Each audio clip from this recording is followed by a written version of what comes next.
मूर्ति सद्गुरु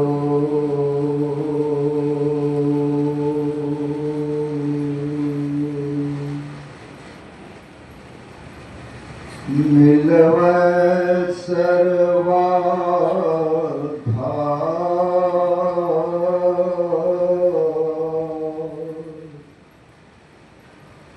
मंगलमय मंगल करना विनवाओ बारंबार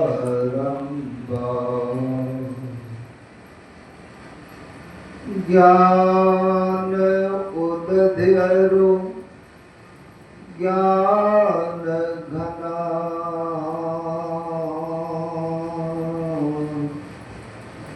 सद्गुरु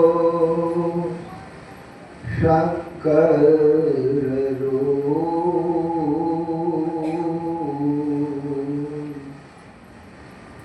नमो नमो बहुपारहि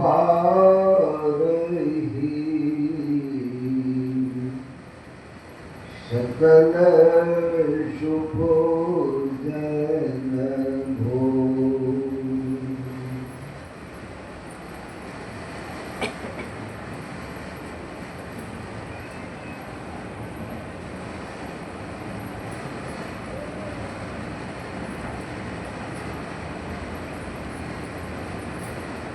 सत्संग प्रेमी सज्जनों, भक्तिमती माताओं बहनों, एक महात्मा राजभवन की ओर जा रहा।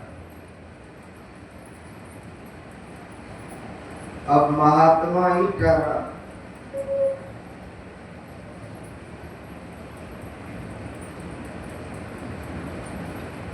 राजा की फौज और साधु की मौज, जिधर चलता है चल देता है रौनते हुए।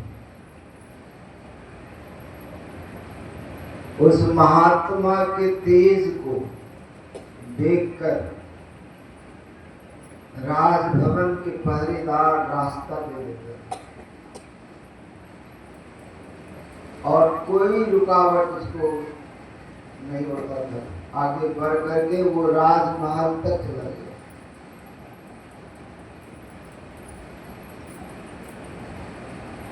और राजा के कमरे में पहुंच गया। राजा था नहीं। राजा के बड़े आरामदेह बिछावन पर पलंग पर वो चार चित सो गया। थका हुआ था, चार चित लेटा और गहरे नींद में चला गया। क्योंकि महात्माओं को टेंशन तो होता नहीं, नींद भरपूर आ गई, गहरी नींद। दोपहर का समय। फिर जहां गया राजा, वहां से भी आया। राजा भी देखा जाकर कि मेरे बिछावन पर ये अलमस्त लंग धर्म साधु सोया हुआ है।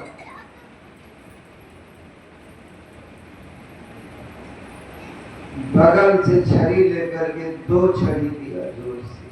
कहां से बाबा आकर के सो गया हमारे बिछावन पर? कौन हो? साधु हो? कहां से आए?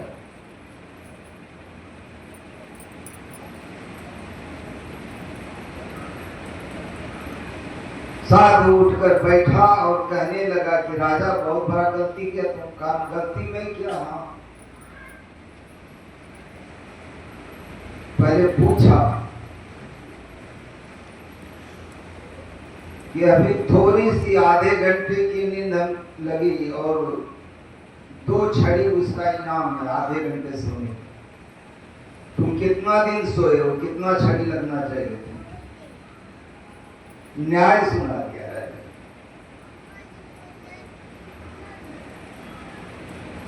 अब राजा और आग बबूला हो गया। कहा कि एक तो हमारे बिछावन पर सोया और उल्टा न्याय सुना दिया हमको कि हम ही को सजा होनी चाहिए। कहा हाँ बिल्कुल होनी चाहिए। राजा पूछा कि पहले आप बताओ कि आप सोए क्यों? कहा अरे मुसाफिर खाना है, मुसाफिर खाने में सो गए।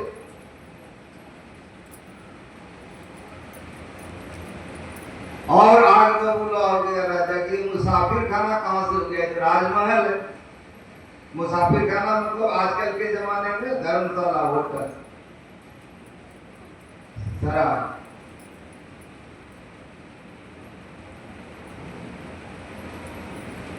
अब वो बैठा हुआ है पलंग पर आराम से उठ कर, राजा खड़ा है।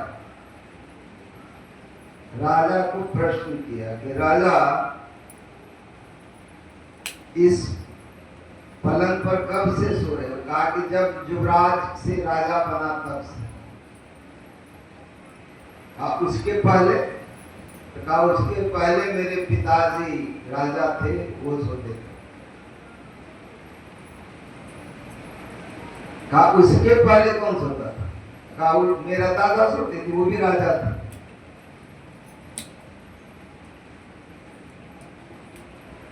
तो दादा कहां चले? तो दादा चले गए। कितना दिन राज किया? लगभग इतना दिन राज किए और फिर चले दिए, शरीर छोड़ दिए। कहा उसके बाद मेरे पिताजी ने राज किया, कुछ दिन रहा। उसके बाद मैं हूं। तुम कब तक रहो? जब तक राज है, जब तक शरीर है, जब तक है।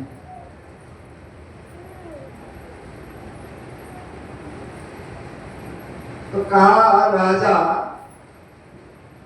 कोई आए, कुछ दिन ठहरे, फिर खाली करके चले जाए, इसी को सराय कहते हैं, इसी को तो मुसाफिर खाना कहते हैं।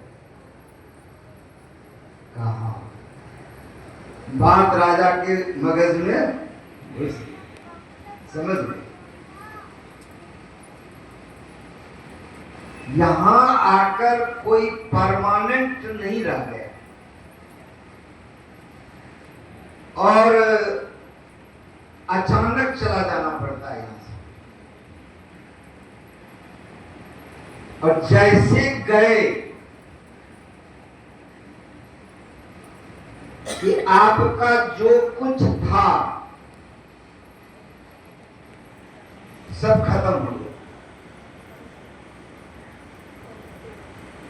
क्या क्या था? कुछ वस्तु खरीदे जो घर में था, कुछ व्यक्ति अपना था, सामान, परिवार, और कुछ स्थान था, कट्ठा, 2 कट्ठा, बीघा, 10 बीघा नहीं।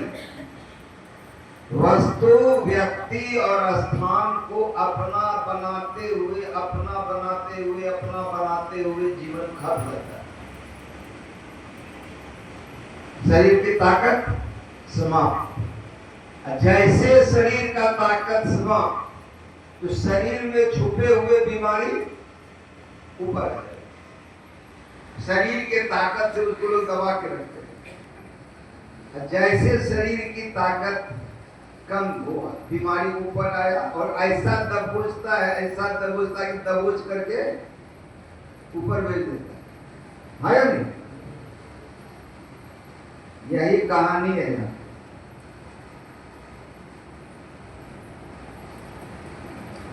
हाँ, सब कोई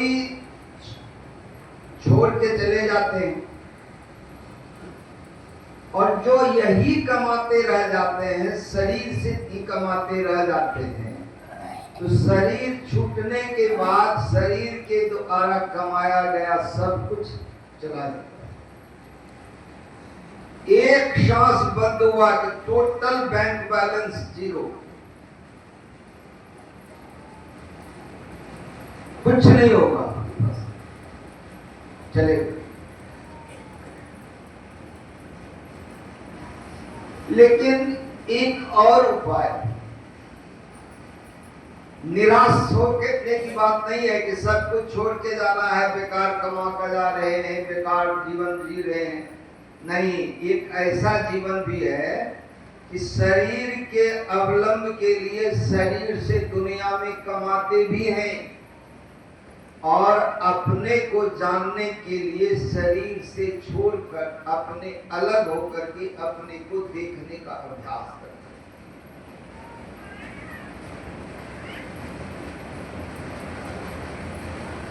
जो अपने को देखने का अभ्यास करते हैं, क्यों कि ये जो शरीर है ये तो यहां पर हुआ है, अनाज खा के बना है ना। 2.5 किलो 3 किलो का शरीर आया था, नहीं, अभी 1 क्विंटल का हो गया। क्या? अनाज खाते खाते, अनाज खाते खाते इतना बड़ा हो गया। ये शरीर छूट जाएगा, जल जाएगा, दफन कर दिया जाएगा। लेकिन इस शरीर में जो आप रहते हैं, शुद्ध रूप से आप नहीं रहते हैं। आपके और कई शरीर हैं, सूक्ष्म शरीर, कारण शरीर, महाकारण शरीर, केवल शरीर। तो ये और 4 शरीर है। इस शरीर के अलावे वो चारों शरीर साथ रहता है। अगर उस सब शरीर को छोड़ दी, साधन करके, ध्यान करके, तो आपका फोटो मंच पर लग जाएगा और आपके फोटो का ध्यान करके कोई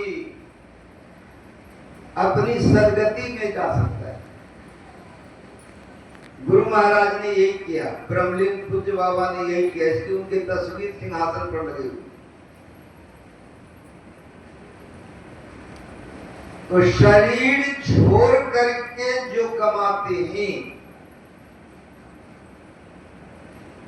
शरीर छोड़ के कैसे कमाते हैं कि जितनों ने दीक्षा लिया वो जानते हैं कि आलती पालती मार करके बैठ गए, हाथ पर हाथ धर के बैठ गया, आंख बंद कर दी।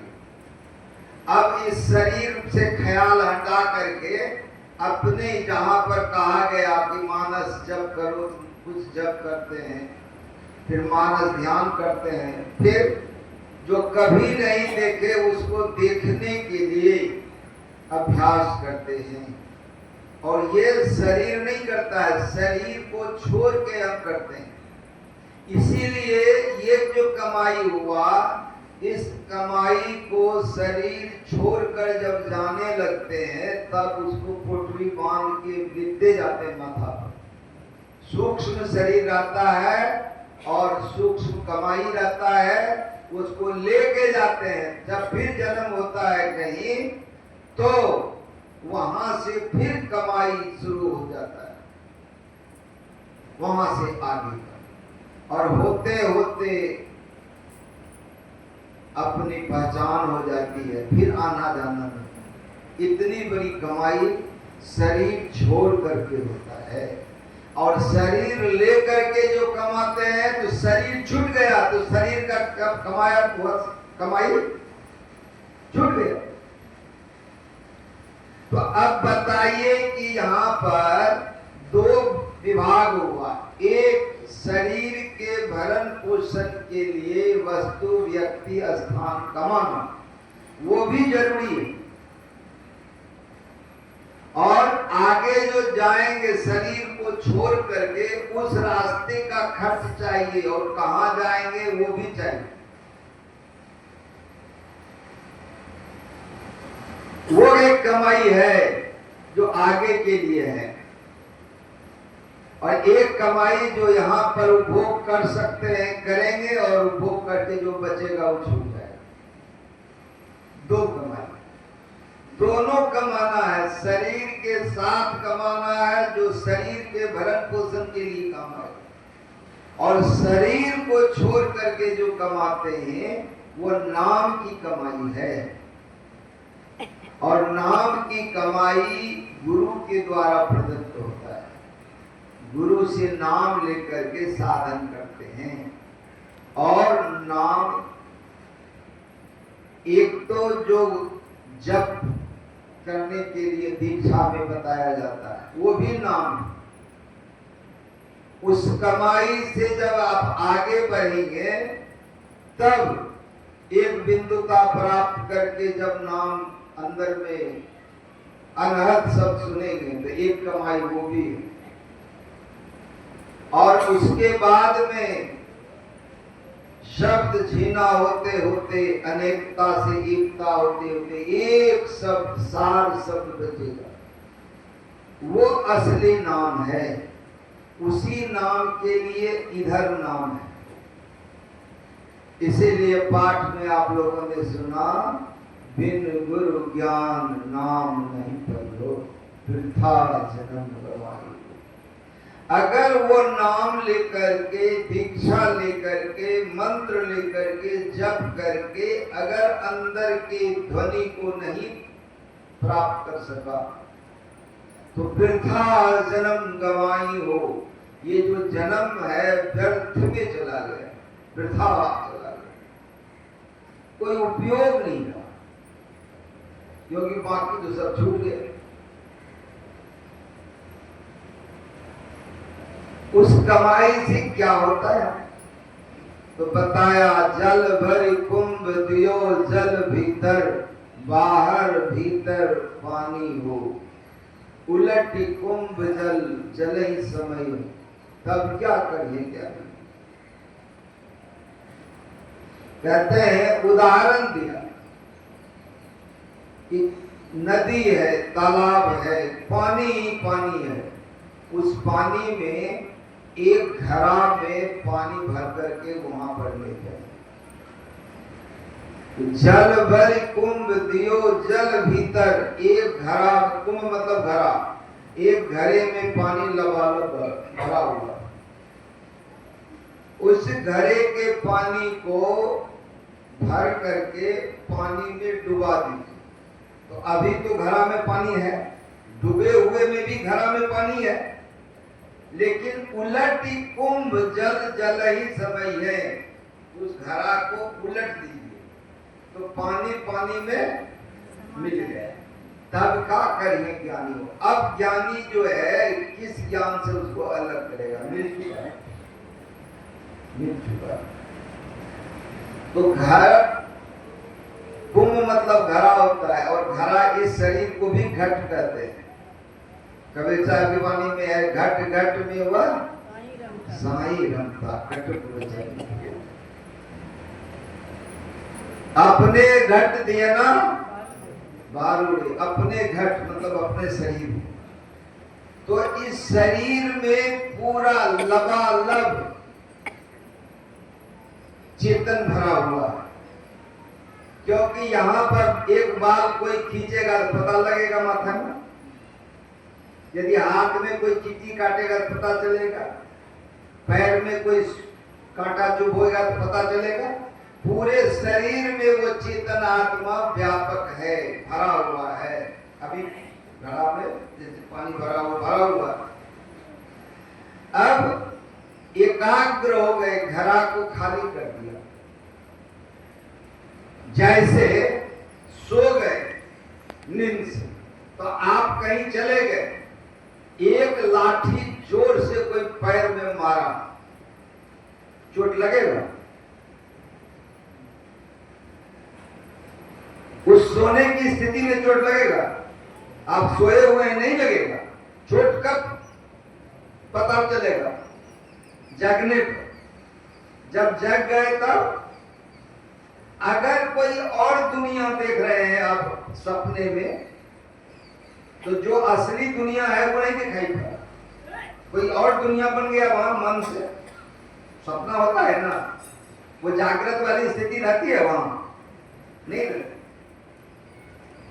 तो पूरे शरीर में जो चेतन फैला हुआ है वो सिमट करके एक बिंदु पर आ जाता है, और उस बिंदु में नीचे चले गए, हृदय में तो नींद में चले गए, कंठ में आ गए तो स्वप्न में आ गए। अगर ऊपर मूर्धा में चले गए तो ध्यान बन गया, सूक्ष्म लोकांतर दिखाई पड़ने लग गया, कारण जगत में घूमने लगे, महाकारण दिखाई पड़ने लगा, केवल जगत चेतन जगत दिखाई पड़ने लगा। कितनी ऊंची बात हो गई, कितनी ऊंची बात हो गई। और उलट कुंभ जल जल ही समय, तब का करे उलटना है। कैसे उलटना है? कैसे उलटना? माथा नीचे पैर ऊपर करना है, शीर्षासन नहीं। तब उलट पाछिलो पैरो पकड़ो पसरा मना बटोर, पसरा मना बटोर। गुरु महाराज की वाणी में इस बात को कैसे कहा गया है? कबीर साहब कहते हैं पसरा मना बटोर। गुरु महाराज क्या कहते हैं? जो अति सिमट रहे सुख मन में, ताको परे जना। जो अत्यंत सिमटा करके रहता है सुख मना में, उसको जानने में आ गया। बिन करतार पखावज बाजे, बिन रसना गुन गाया। गावन हार के रूप नहीं देखा, सदगुरु अलग लखाया। वहां कुछ नहीं है, लेकिन सब कुछ वहां पर सुनाई पड़ता है, दिखाई पड़ता है। कहां पर? कहां उस देश की बतियां जहां नहीं होत दिन रतियां, नहीं रविचंद्र वो तारा, नहीं उजियार अंधियारा। तहां पवन नहीं पानी, गए वही देश जिन जानी। कबीरा देश है न्यारा, लखन कोई राम का प्यारा। वो एक न्यारा देश, जहां पुरुष तहवा कछु नहीं, कहे कबीर में जाना। हमरे सैन लखे जो कोई, पावे पद निर्वाणा। सखिया वाघर सबसे न्यारा, जहां पूरन पुरुष हमारा।